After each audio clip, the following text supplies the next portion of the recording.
दिवसभर घरात बसून कंटाळा येतोच. म्हणून म्हटलं चला थोड्या वेळ ना 5 पावली करून येऊया, म्हणजेच टेरेसवर जाऊन थोडीशी वॉकिंग करूया.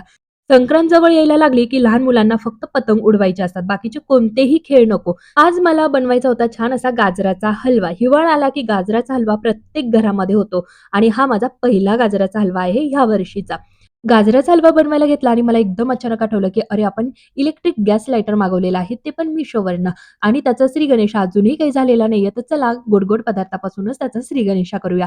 हे जे काही लाइटर आहे तर ते मी Mishoवरनं फक्त ₹106 ने घेतला आणि ते आहे रिचार्जेबल. जसं आपण फोन चार्जिंग करतो ना, तसंच त्याला चार्जिंग करून घ्यायचा आणि कसं वर्क करतं तर ते बघायला गेली. जेव्हा गॅस पेटला ना, तेव्हा थोडीशी घाबरली होती, पण आनंदही तेवढा झाला होता. किचनमध्ये छोटी वस्तू घ्या किंवा मोठी, पण आनंद आपल्याला तेवढाच होतो. घरीच तूप बनवते त्यामुळे मी इथे भरपूर सारं तूप घेतलं. त्यामध्ये हे जे काही किसलेले गाजर होते ते टाकून घेतले.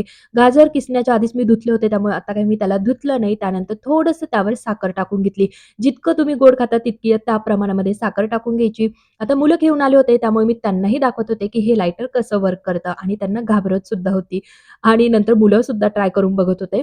दुसऱ्या बाजूला माझा स्वयंपाक सुद्धा सुरू झाला होता. छान अशी राजमाची भाजी बनवली आणि एका बाजूला माझा गाजराचा हलवा चालू होता. गाजराचा जो किस होता तो साखरेमध्ये छान शिजला होता. त्यानंतर 1 वाटी दूध, 1 वाटी साय टाकून घेतली. ते छान मिक्स केलं. त्यानंतर जी काही घरी बनवलेली वेलचीची पूड आहे ती ॲड केली आणि खूप सारे ड्राय फ्रुट्स टाकले. खूप सारे नाही, फक्त बदाम टाकले. कारण माझ्याकडे फक्त बदामच शिल्लक आहे सध्या.